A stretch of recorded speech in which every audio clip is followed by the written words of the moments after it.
everyone, we're back and I have this really fun project that I cannot wait to show you exactly what I did with it. Hubby can pop a picture right here for me, and I'm gonna show you what it looked like before and then what it looks like afterwards. So this was so much fun. She let me have fun with it. She let me play with it, just do my thing, and that's exactly what I did.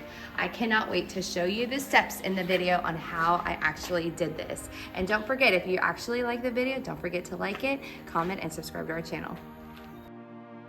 All right, this is it. So this piece actually had two shelves right in the center where you see those brown lines.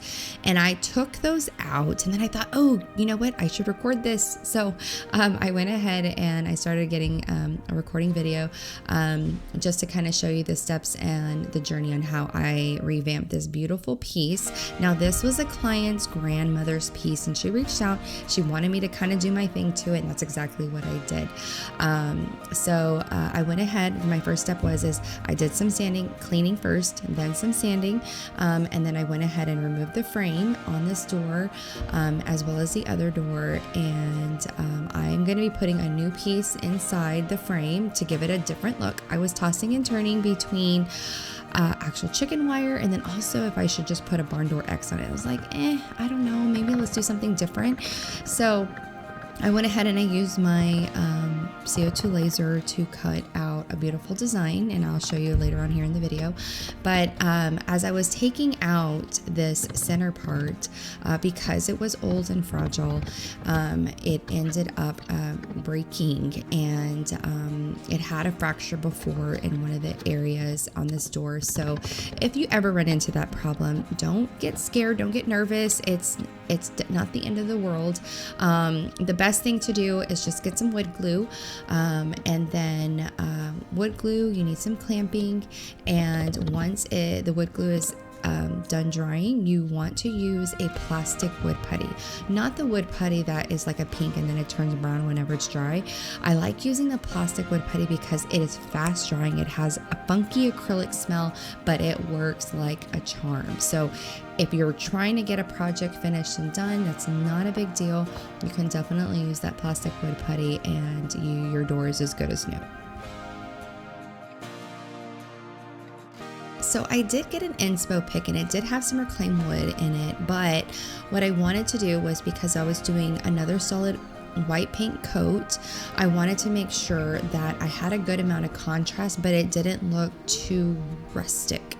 I definitely wanted to do something with a lighter tone of a wood, and I still wanted to use a reclaimed wood. So I went ahead and I planed it down, and it gave me a really soft color, and it was perfect. It was the color that I needed. So after I was done with that, my next step is I went ahead and went to my computer, and I was getting my panel pieces cut. Now remember, in the last video that I did with the dresser, I was able to use my CO2 laser to help me. Now if you don't have a CO2 laser, that is definitely not a problem. There's a lot of things you can use inside the doors. In this case, I wanted to use this new piece design and put that on the inside of the door. And if you need a panel piece, guys, don't forget, we do have a website. You can actually purchase these panels if you would like, and we can definitely put the link below.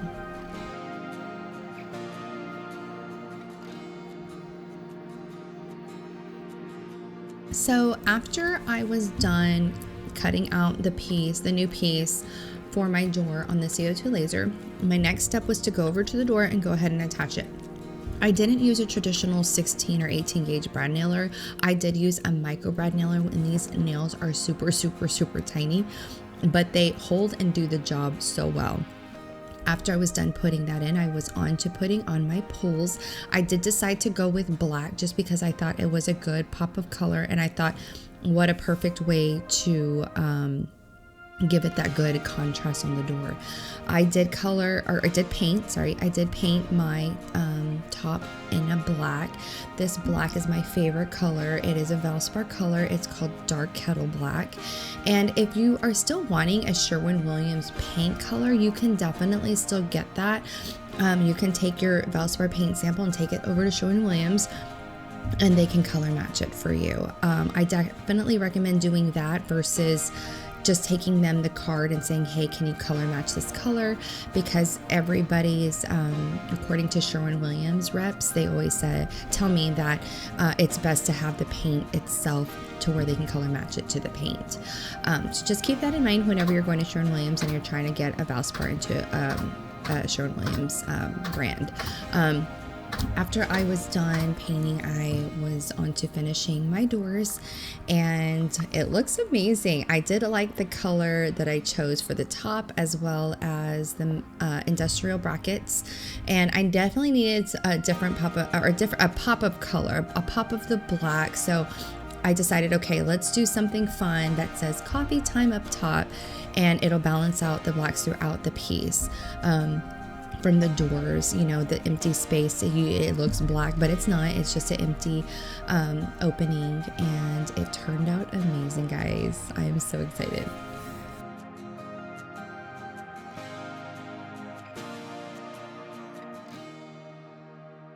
All right, guys, so I went ahead and I cut out the things, I sprayed them as you just saw, and now I just attached them. So I did use a brad nailer to help me get this words on.